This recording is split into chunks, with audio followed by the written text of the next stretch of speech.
Hello everybody, welcome to another episode of Erica Schmarka Reality Recaps. If you haven't done so already, please make sure to like and subscribe to my new YouTube channel and even hit the notification bell to get notified about any and all new videos that I post. Today we're going to be talking about 90 Day Fiancé Happily Ever After, Season 6, Episode 8. The whole showdown between Trish and Natalie. Let's get started. So this week we started with Natalie and Mike, and they're still in Tulsa with Trish at the Trish cottage, and I guess Thanksgiving is over. Looked like a terrible Thanksgiving. They still had that vat of coleslaw I don't think anybody touched. Rumi Ron is nowhere to be seen. And Mike is having a leftover sandwich with his mommy. Natalie is like pacing around the house in this weird, like sporty looking blazer as she's trying to pack up and throw her stuff in the car because she is ready to go. Trish, as a peace offering, is sitting there all like smug, trying to offer her one of her handmade scarves. And Natalie just wasn't having any of it. She's like, Trish, I do not want this because I am high. Now, I'm not really sure what she's talking about with the whole high thing. I think she meant like she's too good for that. I don't know. I don't really know what she meant. If she meant that she was high, it probably would have made a lot more sense. She basically told Trish that she talked to her own mother, who told her that she should no longer speak to Trish because she doesn't treat her nicely and that, she's no longer talking to her. Goodbye.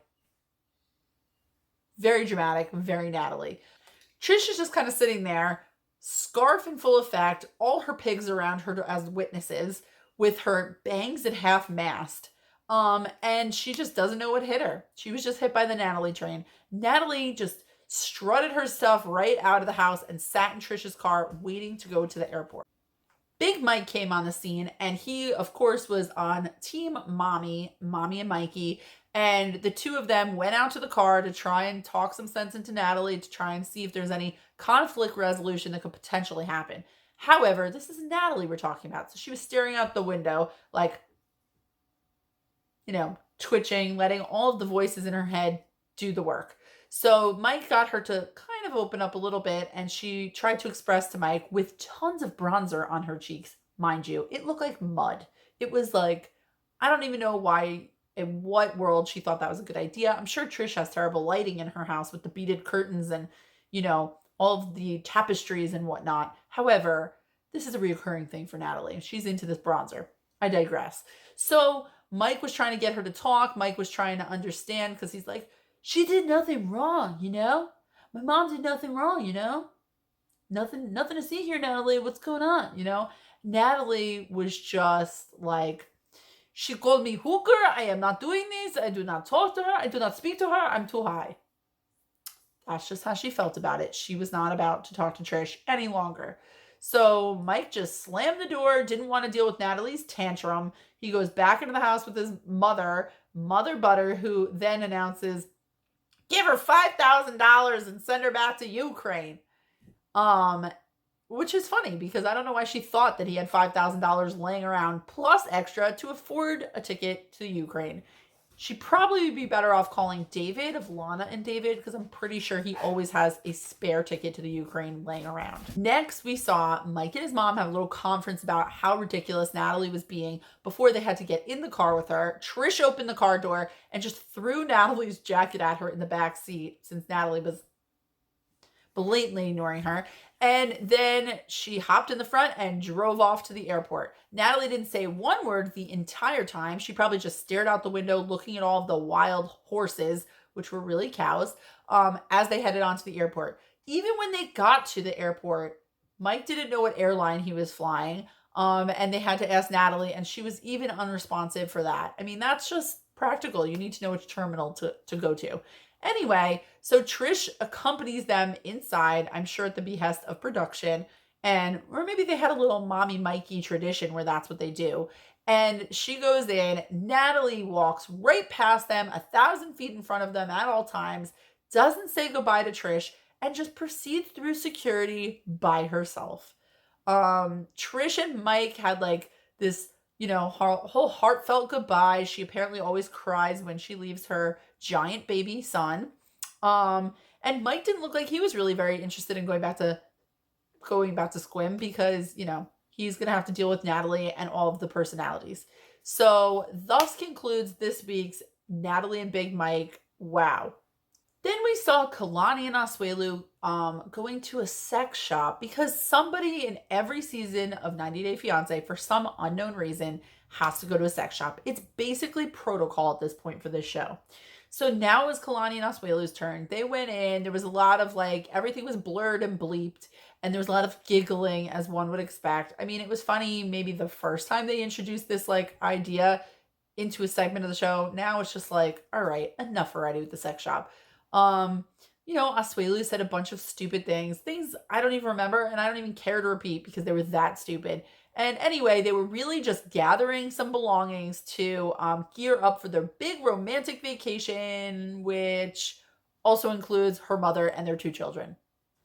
They get back home and they're heading off on their road trip for the surprise location because this was all Asuelu's big plan. So Kalani had no idea where they were going. And as they're driving, she's thinking maybe Vegas, maybe LA. Ooh, where are we going? But no, he actually picked some cabins out in the middle of nowhere on some kind of ranch. So Kalani was, of course, not impressed. Couldn't help but make a few snide and sarcastic remarks. I mean, all she wanted him to do was plan something romantic and be romantic. He finally did, and she couldn't help herself. However, she did bring booze, so that kind of loosened things up.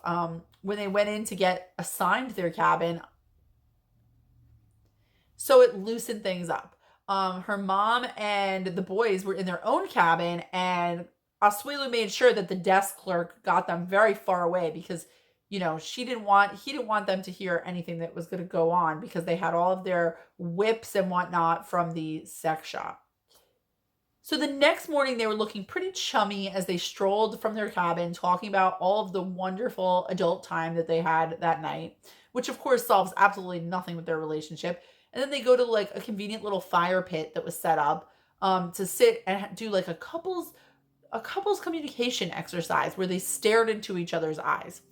Kalani was taking it pretty seriously. Asuelu had to make some dumb speech about how her eyes look like a cat or a cow. I don't know. No woman wants to hear anything about her looks like a cow. I'm just saying. So then after that, they seemed to be getting along really well. They kind of had an open conversation where, Kalani tried to express that she gets really upset when they fight, and Asuelu just talks right over her. And she's happy that he's listening to her now. And he said something about the fire being called Afi in Samoan. And that became their safe word for now. When they fight, it's getting too heated, they're going to say Afi. So I found myself screaming Afi at the TV many times for every segment of this entire episode. Can't wait for next week when she's going to actually ruin all of the progress that they've made because she's going to come clean about how she secretly went to a divorce lawyer. And of course, that's going to piss Asuelu off. Nothing really happened with Tiffany and Ronald via satellite this week. Not that it ever usually does, but it was kind of funny to see Tiffany at home with her mom in her loungewear, which is also off the shoulder. Even her comfy clothes are off the shoulder. So she had to go tell her mom that she's not spending the holidays, in their usual tradition at home with her family. She's going to fly to South Africa with the kids to see Ronald for the holidays. So her mom just gave her a little pep talk, make sure not to do anything stupid. Little too late, mom. And also, keep your eyes open for any red flags that may occur. Clearly, she's the best at that. The only thing I actually found interesting is that she had the courage to fly with a toddler all the way to South Africa, something I myself do not have. Even Mima was a little low-key this week. Angela stepped on her scale to note a 40-pound weight loss in 5 weeks. Very impressive. So she did a little FaceTime chat with her doctor and Natasha, the patient coordinator, to discuss, the weight loss and her progress. And of course, they wanted to know if she had finally quit smoking. Clearly, we all know Mima has not quit smoking. So they tried again to lay into her, letting her know all of the horrible effects if she continues to smoke, that she would have all these problems with her health. Of course, Mima is just letting it roll off her back, making jokes. And then she shifts gears into blaming Michael somehow and talking about her relationship problems with Michael. Of course, this is something you should be discussing with your plastic surgeon or your bariatric surgeon and patient coordinator. But we know this is Mima's style. So she was talking about Michael and how he's giving her the silent treatment and how it's a stressor and it's causing her to smoke. So it's always his fault. They suggest that she should see a hypnotist in a last-ditch effort to quit smoking. So she goes and meets with this hypnotist, explains what's going on, her triggers, and he hypnotizes her. Personally, I think Aunt Lydia should have slipped the hypnotist a 20 to like hypnotize Angela into wanting to tote the egg again. But anyway, didn't happen. Angela had her last cigarette right before the appointment, and let's see what happens. I don't know if she'll look the same without a cigarette, to be quite honest. Andre was as annoying as ever. He was like working out in the yard with his kettlebells, like, oh, Libby, leave me alone. I'm trying to finish my thoughts on my kettlebells. And Libby comes outside in her like weird bathrobe that kind of like a French maid costume. And she comes outside and she's like, Andre, it's so ridiculous my family did with the boat. I can't even believe them, Andre. Andre, I can't even believe them. So they have some whole conversation. It was so dumb. Basically, Andre announces that he doesn't care about any of the fight on the yacht. He just wants to get in good with the boss, aka Chuck, to make sure that he can like make that money and make sure he can nail down his green card renewal. So Libby is putting aside her beef with her sister Becky for now, for the sake of Andre advancing his career with the family Elizabeth. Later on, Libby goes over to her sister Jen's house because she has to make amends with Becky, who she, at the beginning of the episode, claimed she was probably not going to talk to anymore. That was convenient. So they met up at Jen's house, which was beautiful, by the way. I don't know if everybody else was just not listening to a thing they were all saying, but just admiring like Jen's like beautifully set table or anything like that. That's all I was looking at. I mean, it was so boring. But Jen tried to, Jen was last season's villain, so now she's the moderator and Becky's the villain. They take turns. So they all three girls were like, I don't know. Today's a user. I don't know. Like, why are you talking to my husband that way? I don't touch your husband anyway. Your husband's a user. That's basically all I gathered out of this little meeting of the minds. But anyway, they all agreed to put their differences aside for the sake of Chuck and his big idea about renting the family RV and taking a road trip for 15 hours to a family reunion. And it was this episode when I realized that I had something in common with Libby, which is I also don't want to be stuck in an RV with her family. Lastly, we had Brandon and Julia, who were getting ready to head into Ron's big 70th birthday party, or what they thought was Ron's big 70th birthday party that Betty was throwing. The room was all decked out from Party City with like funny over the hill, like birthday decor. And then, as they look around and they're saying hello to like family friends and family members, they see like a congratulations on your wedding type of sign and a cake that was for them with the little cake topper where the bride is like dragging the groom. How appropriate. So meanwhile, they get all pissed off. They fly off the handle because they specifically told Betty that they didn't want any kind of wedding reception and they were happy with the wedding that they had. Betty was so taken aback. She just thought, hey, we're going to have a cake and like say congratulations in front of all our friends and family. It's still Ron's birthday. And she didn't see anything wrong with it. Brandon and Julia, on the other hand, got so upset that they actually left the party, making them look like complete jerks. The friends and family probably were all confused why they couldn't just like sit still and eat a cake, I don't know, and say thank you. But nonetheless, they pouted and they went home. I'm thinking they probably did that so they could have a little more naked hot tub time before Ron and Betty got home, but not sure.